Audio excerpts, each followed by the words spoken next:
ഇന്നത്തെ ദിവസം വെറുതെ ഇരുന്നും കിടന്ന് നേരം കളയേണ്ടി വരുമല്ലോ എന്ന് വിചാരിച്ചുകൊണ്ടിരിക്കുമ്പോഴാണ് രമേശ് വന്നിട്ട് പറഞ്ഞത് നമുക്ക് വീട്ടിൽ നിന്ന് ബീഫ് വരട്ടി ഉണ്ടാക്കിയാലോ.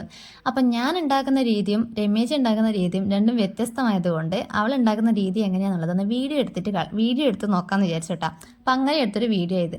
അപ്പം നമ്മൾ നോൺ വെജ് ഉണ്ടാക്കുമ്പോൾ ഒരിക്കലും ഒഴിച്ചുവിടാൻ പറ്റാത്ത 3 ഐറ്റമാണ് നമ്മൾ ഇഞ്ചി, പച്ചമുളക്, വെളുത്തുള്ളി. അതാദ്യം നമ്മളൊന്ന് കട്ട് ചെയ്ത് വെച്ചോട്ടാ. അതിനുശേഷം നമ്മൾ അതിന് വേണ്ടുന്ന മസാലപ്പൊടികളെല്ലാം ചെറിയ തീയിൽ ഇതുപോലെ ചട്ടിയിലൊന്ന് ഒന്ന് ചൂടാക്കി എടുക്കുന്നുണ്ട് കേട്ടോ. അതായത് മഞ്ഞൾപ്പൊടി, മുളക് പൊടി, ഗരം മസാല, മല്ലിപ്പൊടി, അതുപോലെ കുരുമുളക്, അങ്ങനെ എല്ലാ ഐറ്റംസും, അതായത് മീറ്റ് മസാല എല്ലാം കൂടി ചേർത്ത് ഇതുപോലെ ഒന്ന് ചട്ടിയിലൊന്ന് ചെറുതായി ചൂടാക്കി മിക്സാക്കി എടുക്കുന്നുണ്ട് കേട്ടോ.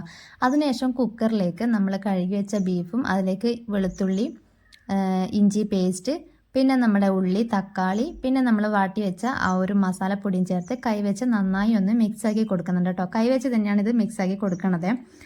അതിനുശേഷം അതിലേക്ക് ഒരു തുള്ളി വെള്ളവും കൂടി ഒന്ന് ആഡ് ചെയ്ത് കൊടുക്കുന്നുണ്ട്. കുറച്ച് മാത്രമേ വെള്ളത്തിൻ്റെ ആവശ്യമുള്ളൂ കേട്ടോ, ഒരുപാട് വെള്ളമൊന്നും ഒഴിക്കേണ്ട ആവശ്യമൊന്നുമില്ല. ഒരു 3, 4, 5 വിസിലോളം ഈ ഒരു ബീഫിനെ നമ്മൾ അടിച്ചിട്ടുണ്ടാവും കേട്ടോ.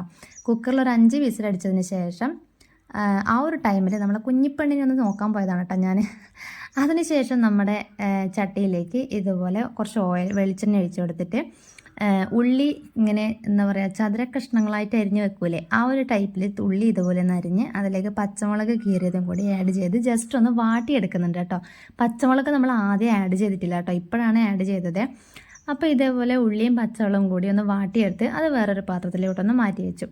അതിനുശേഷം നമ്മൾ ബീഫ് വേവിച്ച് വെച്ച ആ ഒരു വെള്ളം ഉണ്ടല്ലോ, ആ ഒരു വെള്ളം മാത്രം ഇതുപോലെ അടുപ്പത്ത് വെച്ചിട്ട് ആ ഒരു പാത്രത്തിലേക്ക് ഒഴിച്ചിട്ട് അത് ജസ്റ്റ് ഒന്ന് കുറുക്കിയെടുത്തു. ആ ഒരു വെള്ളം ഒന്ന് വറ്റിച്ചെടുക്കുന്ന പോലെ ആ ഒരു രീതിയിലാക്കിയതിന് ശേഷം നമ്മൾ വേവിച്ച് വെച്ച ആ ഒരു ബീഫ് കൂടി അതിലേക്ക് ഒന്ന് ആഡ് ചെയ്ത് കൊടുത്തു.